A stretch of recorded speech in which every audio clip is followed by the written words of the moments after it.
This is Algebra 2 at Trig, 3C.1b. We're going to solve rational equations. These are not proportions. These have three separate fractions. Notice that we're adding two fractions together, and then that's going to equal another rational expression.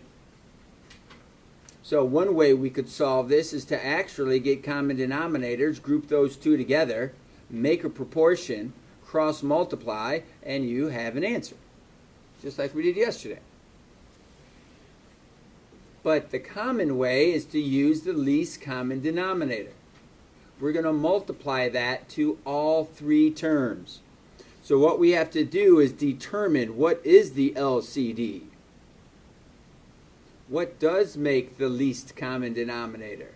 I notice that two denominators are exactly the same. So LCD is going to be that, which is x minus 1. And then my other denominator that's different is a 2, so I need to include that.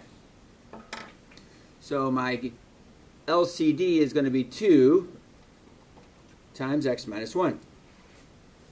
So we're going to take that and multiply it to every term.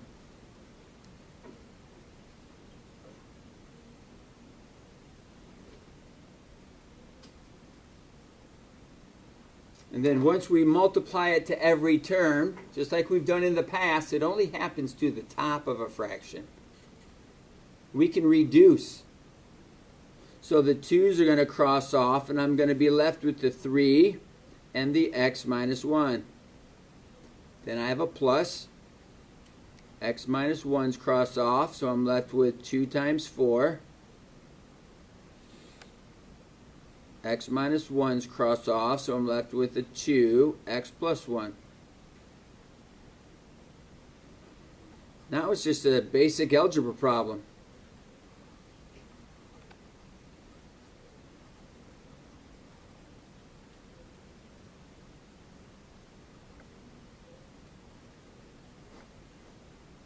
So I have x. These two added together make 5. So I'm going to move that across. I get negative 3. Now, if you want to check this, it gets a little bit more complicated checking for these types of problems. But we have 3 over 2 plus 4. Negative 3 minus 1 is actually negative 4. Negative 3 plus 1 is negative 2. Negative 3 minus 1 is negative 4. So I can clean this up a bit. I have 3 over 2 minus 1. That's just a value of 1. This is a positive 1/2. Well, if you think about it, this is 1.5 minus 1 gives me a half. That looks right. Or if you like to really make the math work, you need common denominators. So you get 1/2 equals 1/2. You can check your work to see if your answer is accurate. It's a little trickier in this format than it was with the proportions. But you should still be able to do it. And if it was going to cost you a grade if you made a silly mistake or not, it might be worth it. But you want to practice it now, not practice it on test day, because it won't work for you on test day. Too stressful. Okay, how about this next one? What do we see? What do you need to do? What are we looking for? Don't copy me. I'm supposed to find the LCD.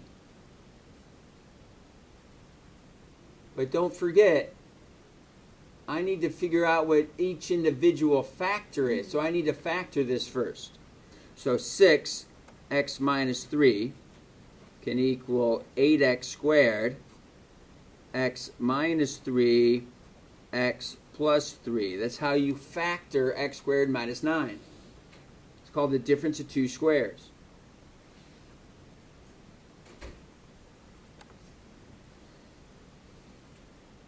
Now I notice that my denominator is x minus 3. This one is x plus 3.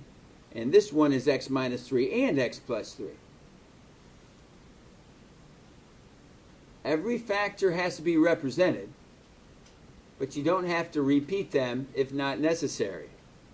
So my LCD is going to be just x minus 3, x plus 3. So if we were going to make all the denominators the same, that's what it would be. But we're not going to.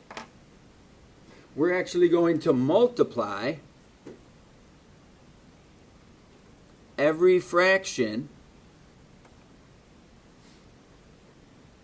by this LCD.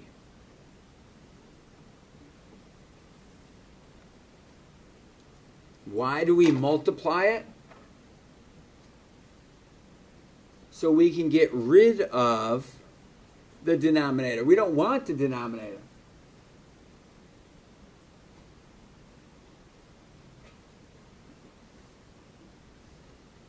So my x minus 3's cross off, and I'm left with 6 times x plus 3. Both of those cross off, and I'm left with 8x squared. That crosses off. Now you got to be careful here. It's a minus sign. We talk about how more mistakes happen with the minus sign. X minus 3. So of course we'll distribute. And distribute.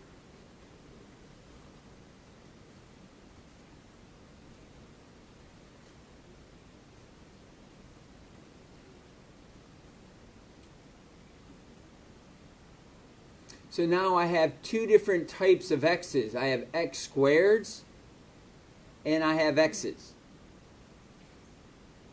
So that's telling us we need to move everything over to the same side of the equal sign. I would suggest to actually show you're subtracting or adding to do that.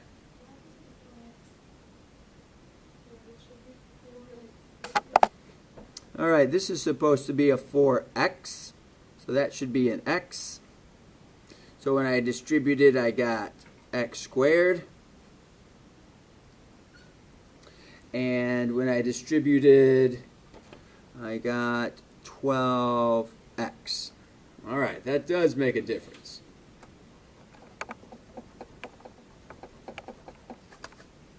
So we're going to group these two together first. So we're going to get 4x squared plus 12x, 6x plus 18. Now I'm going to show my numbers as they come across. Shows you how easy it is to lose your term if you're talking too much when you're doing your homework. All right. Now what I notice is that all my terms are the same. They're all even numbers. So I'm going to divide them by 2 just to make my numbers a little bit easier. You don't have to, but definitely makes your numbers easier.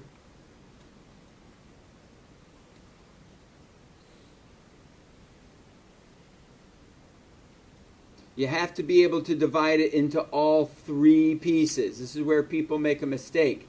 They think they can divide it into just one part of a plus or minus sign. No, you have to be able to divide it into all the parts. You can't reduce just one part. You have to reduce all the parts. So now we're going to factor. Now I'm going to use guess and check for factoring, because these numbers look pretty easy. What two numbers multiply together to make 2x squared? 2x and x. What two numbers multiply together to make 9. Well, it could be 3 and 3. That makes 9. Or 9 and 1. If it was 9 and 1, that would be 2 times 1 and 9 times 1. That wouldn't give me 3. I think it has to be 3, which gives me an answer of 6. And 3. 6 and 3. That can give me 3. A positive 6 and a negative 3. That's called guess and check. So then we set this equal to 0 by using the zero product property. Get 3 halves, get negative 3.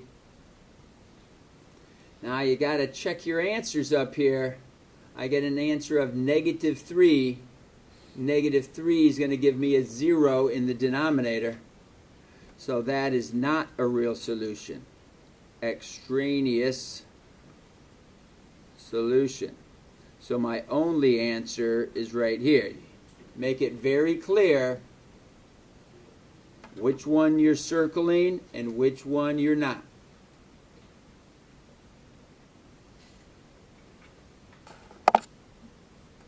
So we move over to letter C. What do you notice? What's different about this one?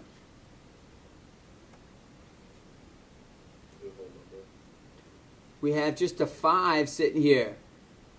Well, we could say that that's 5 over 1. So I know my LCD, well, it's kind of hard to tell what my LCD is right now, isn't it? Because I haven't factored that yet.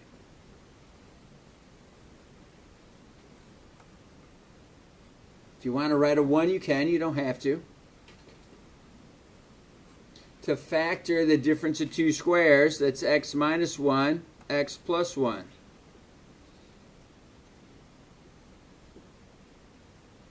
Now my LCD is going to be, those two match. This one has to be involved. The 1 is irrelevant. So it's going to be x plus 1, x minus 1. So I'm going to multiply every fraction by x plus 1, x minus 1, x plus 1, x minus 1, x plus 1, x minus 1. Go ahead, take the time, write it out.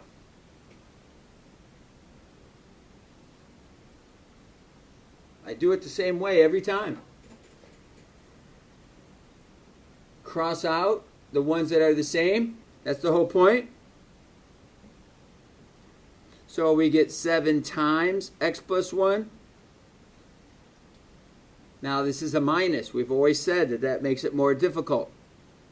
Nothing crosses off here, so I get 5 times. Now, just to help speed things along, what is x plus 1 times x minus 1?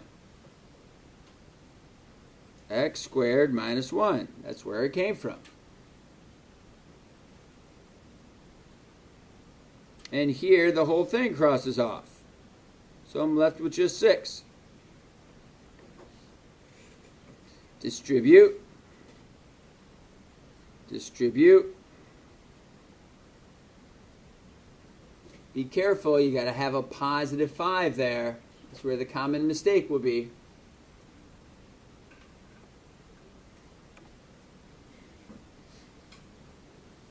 Now, I notice I have an x squared and I have an x. 2 different types of x's. So I need to move them all over to the same side. I don't like to have negative x squareds. So I'm going to add my 5x squared to this side. I'm going to subtract my 7x to this side. And this is 12. So I'm going to subtract the 7 and subtract the 5. So that's the same thing as subtracting the 12. That's 0 on that side. That gave me a 5x squared. a negative 7x, and 6 and negative 12 gives me a negative 6.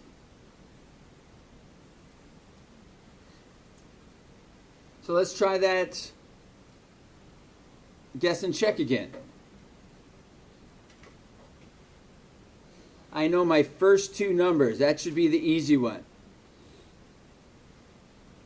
5x and x. Now I need to come up with two numbers that are going to multiply to be 6. Well, there's only two ways to do that. 6 and 1, 2 and 3. This is where the checking comes in. I don't know which one's right. Is it going to be 5 times 6? Am I going to go all the way to 30? 5 times 6? No, that doesn't get me to 7. 5 times 3 is 15. That doesn't get me to 7.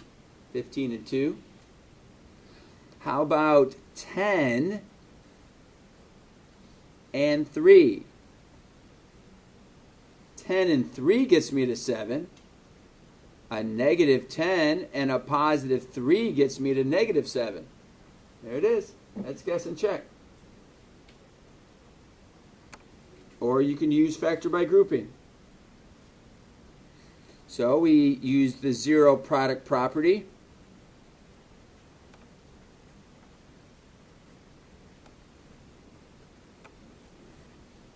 And it looks like both answers work. If you want to take the time to check it, that would be 7 over 2 minus 1, because our answer is 2. So 7 over 2 minus 1, that's just 7, minus 5. 6 over 2 squared, which is 4. 4 minus 1 is 3. So that's 2 equals 2. Hey, it works. And I'll trust that this one works. Okay? You could do that one, but be a little complicated. Get common denominators and such. But this tells me I was on the right method, right path. All right, what do you see here? What's our LCD going to be?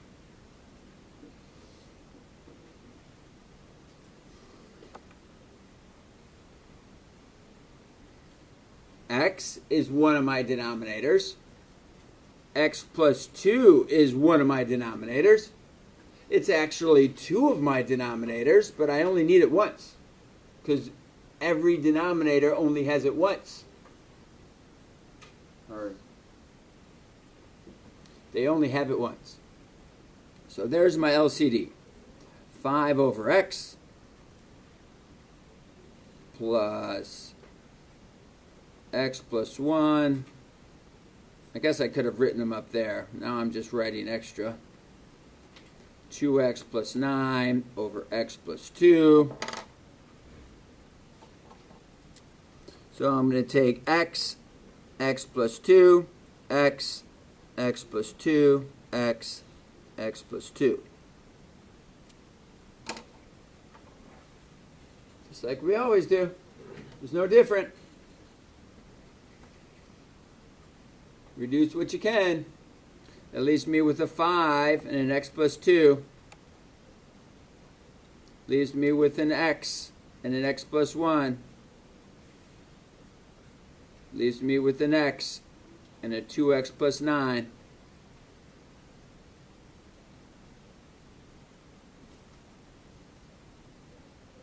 I would expect, if you've already done this one, you've shown these exact steps. Can't imagine you do it much different. 5x plus 10. X squared plus x. 2x squared plus 9x. You got to have the x over there. Remember, on a previous problem, I didn't distribute that right. You got to pay attention. Here we have two different x's, so we have x squared plus 6x plus 10 and 2x squared plus 9x. Then I'm going to keep my x squareds positive. Move my 6x over also. Move my 10 over also.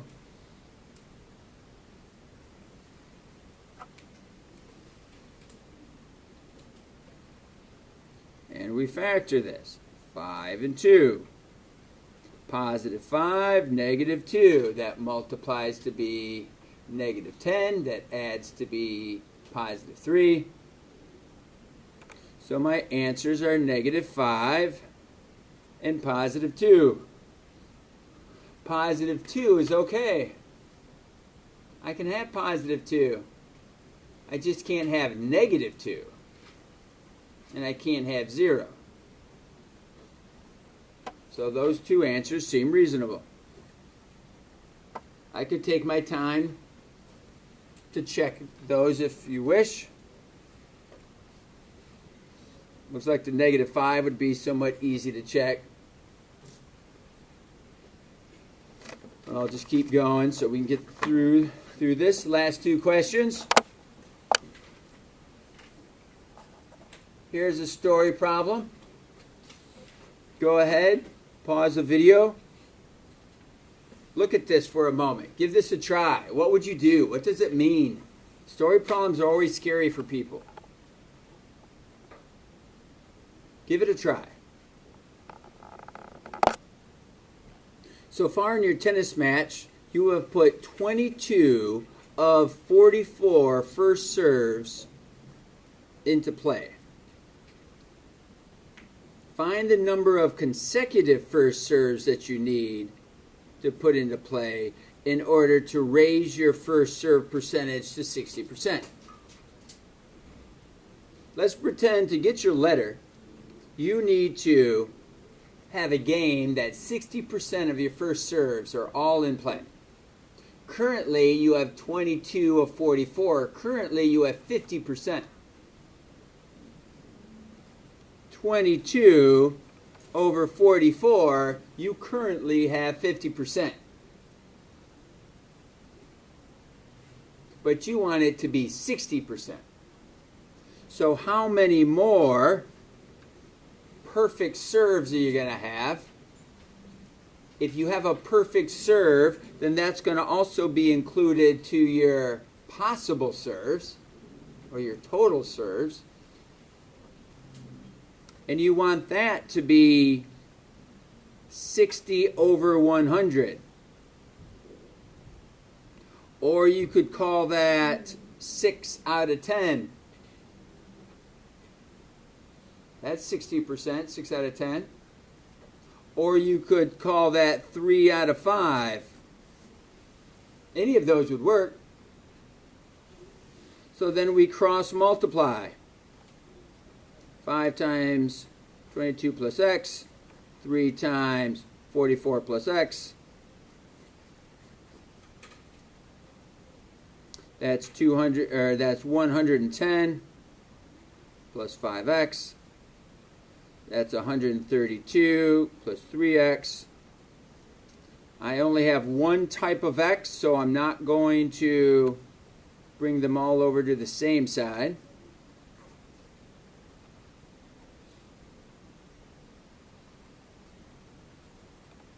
It looks like I need 11 more serves. 11 more consecutive serves.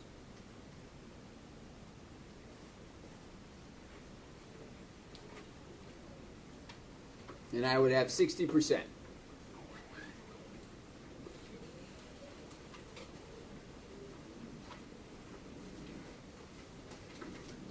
All right, then the last question.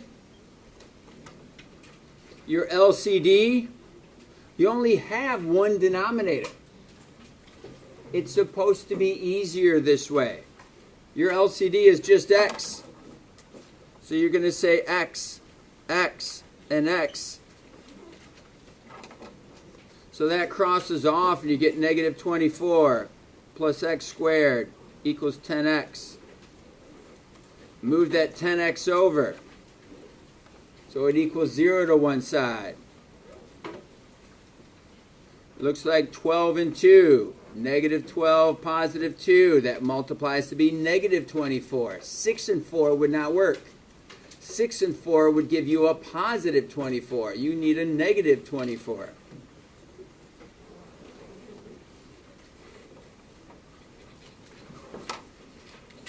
You have two possible answers.